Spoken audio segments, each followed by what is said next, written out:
to the Grazing Along series of Forage Nexus initiative to celebrate the National Forage Week. I am Marcelo Valau, Forage Extension Specialist at the University of Florida. I'm Lilian Silva, I'm the Forage Specialist for Clemson University. And I'm Bruno Pedreira, the Forage Specialist with the University of Tennessee. The National Forage Week is an effort of the American Forage and Grassland Council to raise awareness to the importance and impact of forages.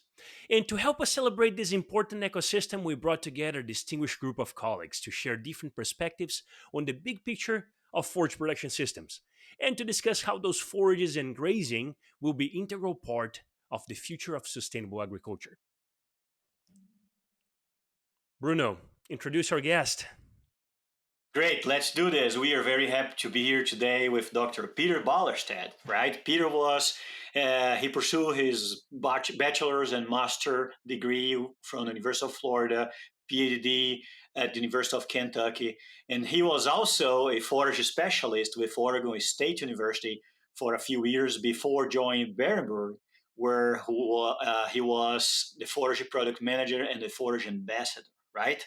I need also to mention here that Peter is our past president for the American Forage Grassland Council, and he has been very engaged in education related to ruminants and food systems. And that's the reason we want him here today to discuss a little bit about what he has been doing in the last few years and how we can discuss this relationship between ruminants and what we are eating every day, right, Peter? So can you give us a short version of your background and how did you end up here today? Well, that's a fair question. It wasn't certainly a considered plan on my part. But thank you for giving me the opportunity to be part of this august group. It's quite an honor. Minor point of fact, I wasn't blessed enough to attend the University of Florida. I had to settle for no, I'm kidding. University of Georgia and University of Kentucky. I know there's a little tension between the two, but that's okay.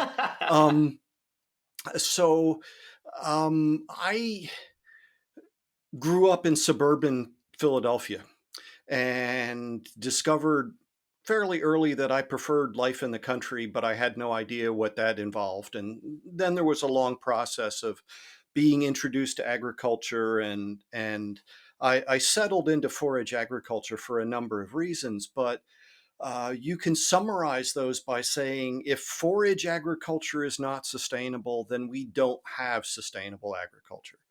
And as we've learned lately, there are more and more aspects of this that make that case even more powerfully. A personal note, I discovered through, again, some coincidences, that there's a whole lot of people who are very interested in what we do on a daily basis, but they don't know where to go to find the information. They don't know that what we're doing. And when I have the opportunity to introduce them, they become really interested. So a big part of what I've been doing lately is just trying to build bridges.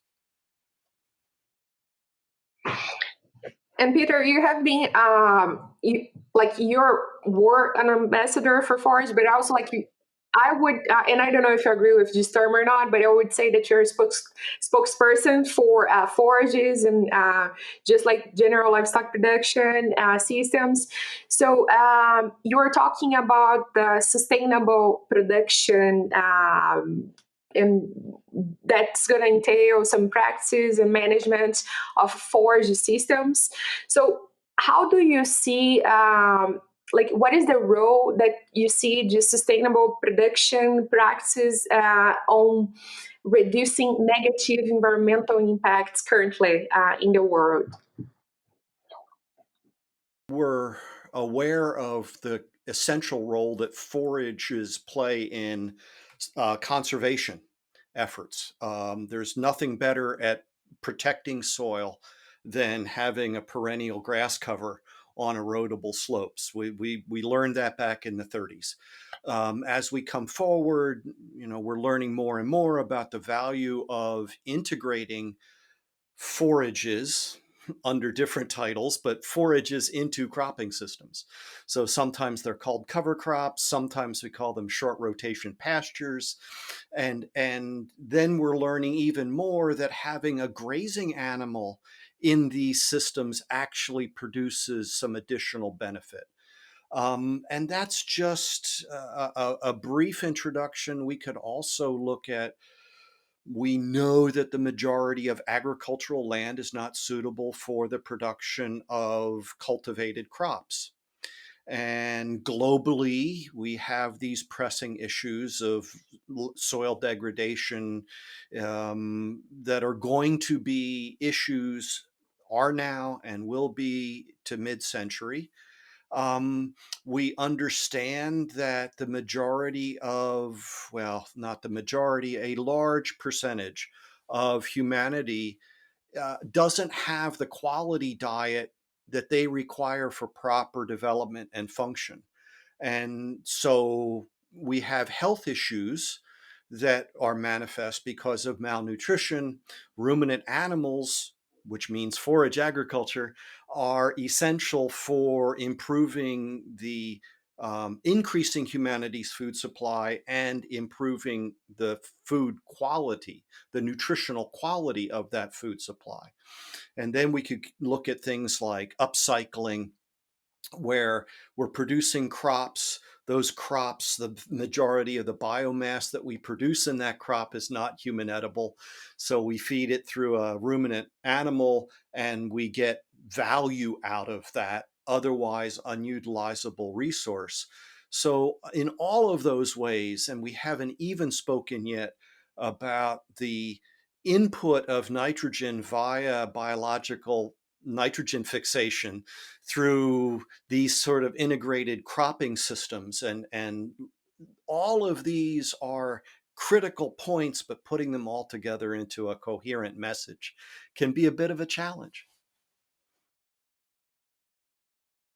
So, Peter, you one of the things I admire is you really went outside of the box of our forage box. So we normally stop with the cattle production. Some of our colleagues go beyond; they go into the cattle processing. That's about it. We talk about ecosystem services. We talk about how better we can provide those services, how more sustainable we can be in terms of livestock production. But I think what fascinates me is your next achievements going into that next level of food security. Human health, one health. Talk to us a little bit about this transition from a forage agronomist into those other universes that are so linked to what we do, but we know so little about. We have become more siloed in our training at the university, and Professor Vindish from the Technical University of Munich at a conference, a global conference, said that we need to stop building silos and start building lighthouses. And I really like that analogy, as well as building bridges, because we have these centers of information and excellence, but very little connection. But the dots aren't connected very well. So the way this has happened for me, as I alluded to earlier, is a personal health journey that brought me into connection with a large community of researchers that I hadn't heard of before, clinicians as well, not just researchers, and ordinary people who were applying the information. And I realized then that I knew things because of my forage agronomy, ruminant nutrition background, that this audience was very interested in, and in some case, brand new information. Like the fact that I can stand in front of a couple hundred physicians and nutritionists and explain to them that when it says protein on the label or in a table of nutrition values, that's not true protein, that's crude protein, and then explain to them why that's important, because they don't know crude protein. again, we know these things. We know a lot of things in our forage side of this, or ruminant side of, or even animal nutrition. I mean, uh, when I talk to swine nutritionists and they tell me that they've been balancing rations on an individual indispensable amino acid basis for 40 to 50 years. And we're still talking crude protein and human nutrition. Um, so there's lots of points in there that I discovered. Wow, this is something that I was taught at the University of Georgia in '83, and yet it hasn't spread. So there's room for us within the animal sciences, agronomy spaces to expand the audience, as well as for personal information and the information of the people we've been trained to support, the producers, as you said, the farmers and ranchers, co-workers. This is information that I think more and more people will become aware of. That's good. That's really good to hear, Peter. And I want to bring you back a little bit because we started conversation between forage and beef, right? And you already mentioned uh, uh, monogastrics, right? Swines and things like this. We have several sources of protein, several sources that, several animals that we work with that can be used in this journey. How what why it is important to expand to include all ruminants, for example, not just beef, right? How can we work in our farming systems in a way that we can explore much more than livestock? Well, more than beef, including all livestock. Well, yes, there are many more ruminants than merely beef. Um, and it's important for us to keep our eyes on those. If we look globally, what is it?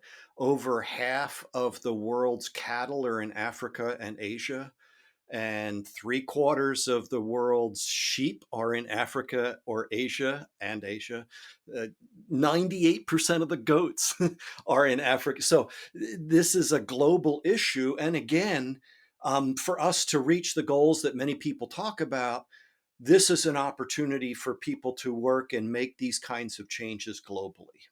And it's not pick it up in Florida or South Carolina or Tennessee and transport it to Kenya or to India. Obviously, there's lots of things here, but there's information that can be applied to affect these changes.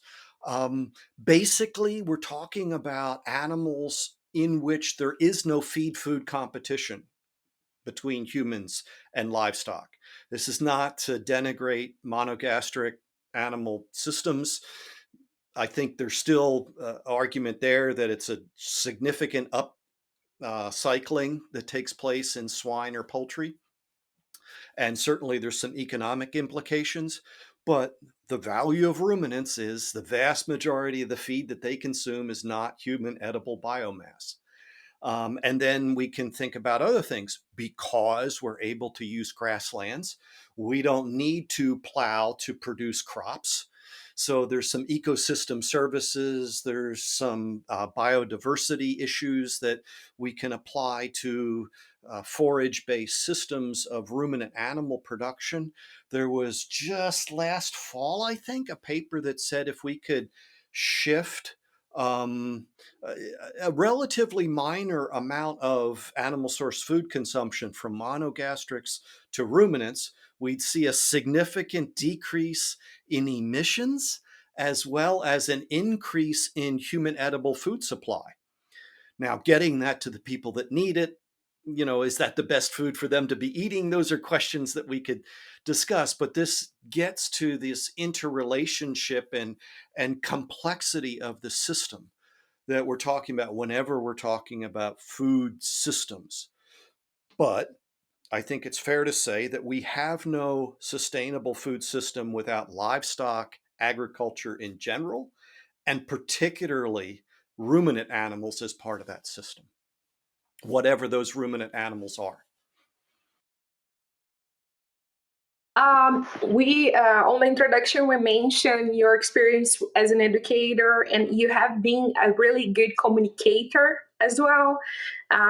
In terms of like really being able to bridge some gaps of knowledge and communicate with different audience. So something that's we really need to do, like one of the major challenges we have currently is really to try to communicate better with the general audience for them to understand the role of ruminants and really their importance even as a food supply, or the role that they play on forage ecosystems and in other areas as well. So, looking on that direction as a communicator and educator, what would be some of the tips that you can, or like some of the strategies that you identify that you use on your own experience and path that you think would be worth for us or whoever is hearing us right now to incorporate on their strategies to communicate with people? And I would add on the top of this, Peter, the speech that we have in between the us versus them as well. If you could put all together in the communication side here, I think it would be amazing. So great point. I'm very tired of the us versus them, although I slip into it. I can't help myself at times. So, I'll chastise myself. Um, I, I think that there's natural points of connection. Everybody eats. And so it's completely reasonable that people would be concerned about the safety of the food, for example. And a lot of people would just like to know more because we're so isolated now. It was how many generations ago when the majority of Americans lived in rural communities and you were very close to the food production. And now, of course, the majority are going to be getting their food from a supermarket that has been broken, and giving people the opportunity to learn more about what you're doing is always a good idea. It's not for everyone, I understand. But whenever we can do that, I think it's important. I think the other aspect of being able to tell somebody who reasonably enough is concerned about the quality of the environment, but to tell them that this is what has happened over the last 30 years. We've made this tremendous production. Sorry, not production, improvement. Um, and also to let people know that when they improve their health, they are improving the world. And that this may be the most impactful thing that they can, in fact, do. And that animal source food is not a luxury, it's a necessity. It's a requirement for human development, function, and longevity. There's lots and lots of evidence. And so, what we can do is we can merely cite the evidence. And if somebody wants to argue, well, argue with the researchers. Right? I don't need to defend their work. It's not my work. There's nothing to defend here. So I try not to get involved in arguments about that. I try to give people evidence that you will not harm yourself by eating this. I try to use a little humor from time to time. Yeah, maybe dad humor, but I'll do my best. That, Dr. Ballerstedt says to be sure to take your daily meds. And meds stands for meat, eggs, dairy, and seafood. You pick whatever, and I'm not that kind of doctor. I'm not an MD, but and there's a growing number of people, as I say, who are very interested in the importance of animal source foods, and then that gives us a path to start the conversation about why we do what we do in the United States, in various parts of the United States. It's not as if, there are principles that we can apply from South Carolina to Montana, but there's some specific differences that we probably should be aware of as well. And I can guarantee you that people, very well-educated people, haven't had the opportunity to be exposed to the information that we have because of our training. And maybe part of my background is because I grew up. I the first question I asked in an agriculture class, crop science was the first class I took. Crop principles of field crop production, Martin, Leonard, and Stamp. And the first question I asked, we were talking about putting a band of nitrogen fertilizer 2 inches over and 2 inches down from the seed, the corn, right? And my question was, won't that freeze the roots? Because I didn't get that it wasn't liquid nitrogen. It was, okay. So, see, I can't tell that joke to a medical conference because they don't know. So, we maybe some of us need to think about how we talk about things and the images that we use and how we can relate to people. So I think that we in agriculture need to be aware that it's an increasingly small number of people in the agricultural community and an increasingly larger group of people that don't have that connection, and support is necessary, and finding these points of connection in order to have the support for the resources and the right to continue farming. All of those issues, I think, will become increasingly important in the future. Fantastic. Peter, last question for you. And this is not actually in our script here, so it's a little off, but I'm curious to see your point of view as a past president of FTC of the importance of the council and also the Forage Week, which we're celebrating today, to bring awareness to the general public about livestock, grasslands, and future of sustainable agricultural production. Well, I think the uniqueness of American Forage and Grassland Council in that it's made up of people who are producers as well as from public as well as from industry, that's really sets it apart. I keep sending trying to publicize public events that are promoted to a non-agricultural audience. And so having these sort of open houses, so if somebody's interested, they can come. They wouldn't be on the mailing list. I think that we have to have more public education events, and that includes efforts to increase awareness. When people drive through the countryside and they look at the hills, do they think of those as agriculture if there's no animals on it? If we've reached a period in the grazing cycle where there's no animals there, versus when they drive by the cotton or the peanuts or the corn and they see that, they think cropping. But do they understand that forage agriculture is the basis of our agricultural systems? And for various reasons, we are where we are, and there's reasons that we might want to aspire to something better.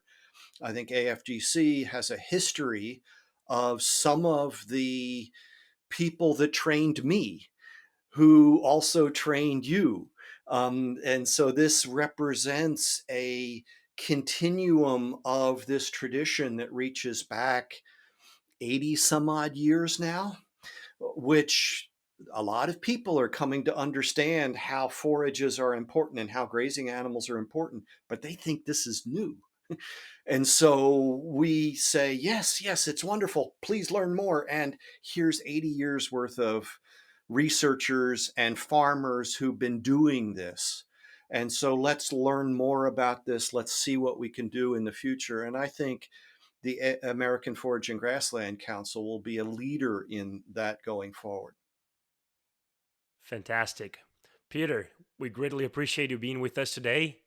It's a pleasure to be with you and to listen to you and learn about this experience. As I said, it transcends the traditional forage world and gets to other audiences, it's always an inspiration. Thank you a lot, and thanks for being here with us to celebrate the National Forage Week. Thank you for the opportunity. This podcast was produced by the University of Florida IFAS Forage team and the Cowles Center for Online Learning and Technology.